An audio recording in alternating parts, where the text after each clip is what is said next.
like to say, first of all, I do want to thank God for Jesus and for each of you. I also want to say that I thank God for you all coming over by Pastor Owen's Sunday.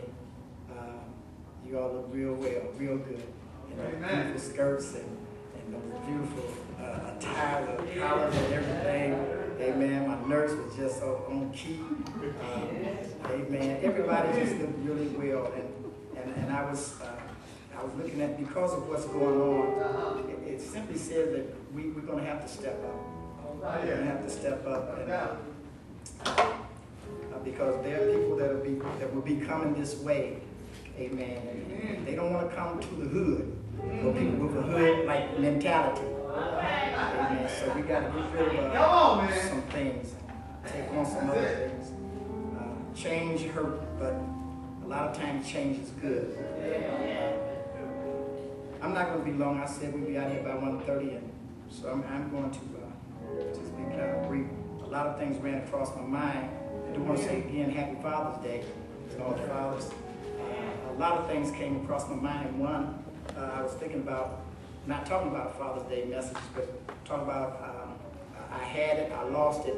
The Lord helped me to find it. And the reason is because many of us have had some things in our lives, and we have lost those things. Amen. And we need the Lord to help us to get it back. One thing is our joy. And the goals that we have had before. We had goals set for ourselves, and we lost those goals. And there's a lot of things that we had, and we need the Lord to help us to find it, to stir us up again, to stimulate us, to motivate us. Amen. And so I thought about talking about that. Then I thought about talking about, and you call yourself a man.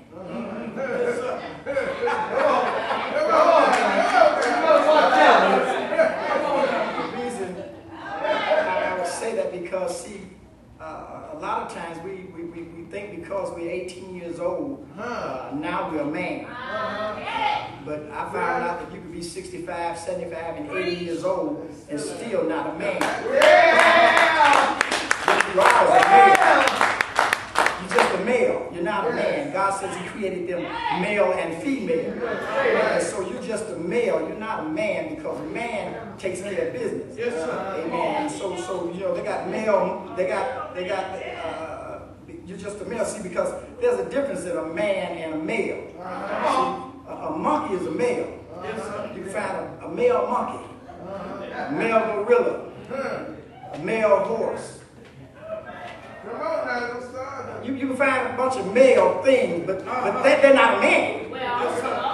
So just because you are a male does not necessarily mean that you are a man. You might be a monkey.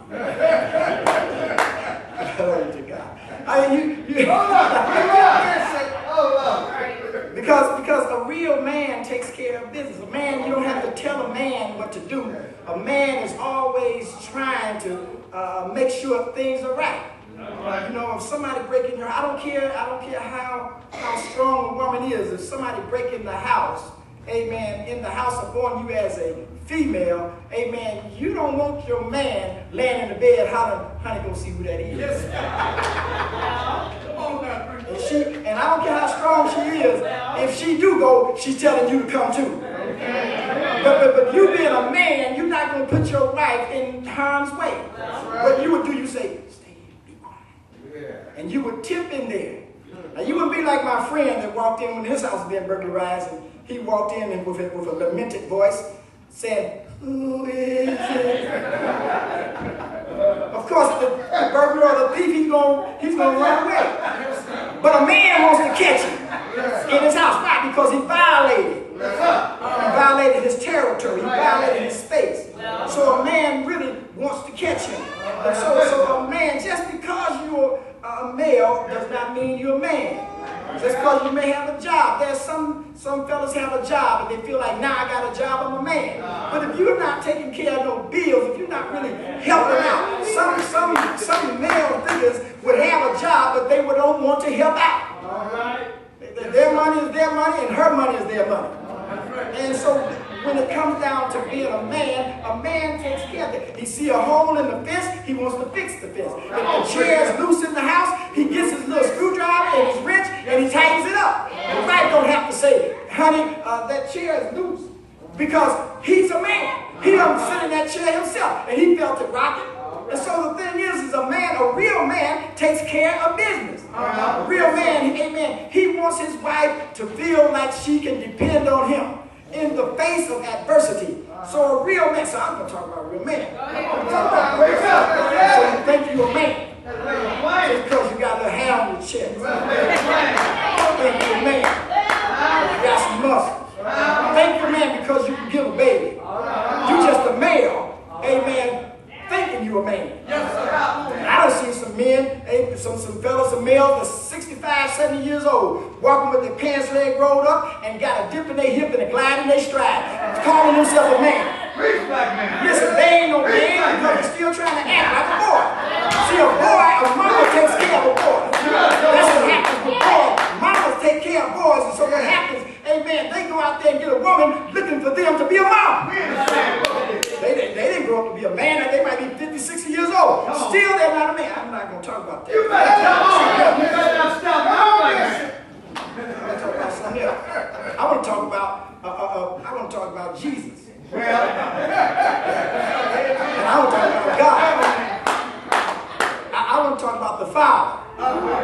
Amen. What the Father, because see, a real father, amen, he puts his son to the test. That's what a real father does. He's trying to make a man out of his son. And so what he would do, and no matter what he does, amen, he don't want his son to be really hurt because he loves his son. But what he got to do, he got to put some pressure on him sometimes to make him become a man. Because pressure, somebody says pressure will bust a pipe. Yes, it will. Iron pipe. So sometimes being a man, you got to put some pressure on your son. You can't let your son walk around here being timid. You got to tell your son to do some things. When you out there doing things, you got to have your son doing things. A real man, he tells his son what to do. And then if his son don't know how, he shows him what to do. Come on, Bishop. Glory to God. And what I like about, see, we can talk about the man, but we also got to talk about the sons. Because you got some sons that say I will and won't. And then you got some sons that say I won't and will. And so there's some good sides to everything. There's an up and a down. Everything is parallel. So the father that is concerned for his son. You concerned for your son from the time you start walking to the time, amen, he grows up and gets out of your house. Yeah, that's right. Yeah. You're supposed to be concerned for him. So what you're doing, you're developing him as he's a boy. And then you're instructing him and you're teaching him. And then you're placing some stuff in him. And then you send him out there and you want him to mimic you. Now, if you ain't no man, you don't want him to mimic you. If you see a boy in the house, he shouldn't be trying to mimic you. Because when he get him a woman, he want his woman. Go ahead and make me some something. Right. His bread too hard. Where are them children? Won't help do nothing. That's not a man. Right. That's a boy in man clothes. Like that now. That's not a man. So a real man wants his son to mimic him. So he shows him how to live. He shows him how to treat his wife. He shows him how to treat his neighbor. He shows him how to love his friends. He shows him, amen, how to live. Come on. There you go. How to live with people. Yeah. That's what a man does. You know, the thing I like about Caucasian folks, they take their children on their jobs with them. They take them places, and as they're taking them, they're always teaching them. They always say, now this is what they call a bilateral machine. And this bilateral machine, what it does is it does this and it does that. Now that kid may not, he's too young to even operate a bilateral machine. But he's preparing him for when he grow up. He see a bilateral machine, amen, he's going to remember what his daddy said, amen, so he's giving him some direction in life. So that's what a father does. Now, but the greatest father, and I'm going to close this up, but the greatest father is God. Why is he the greatest father?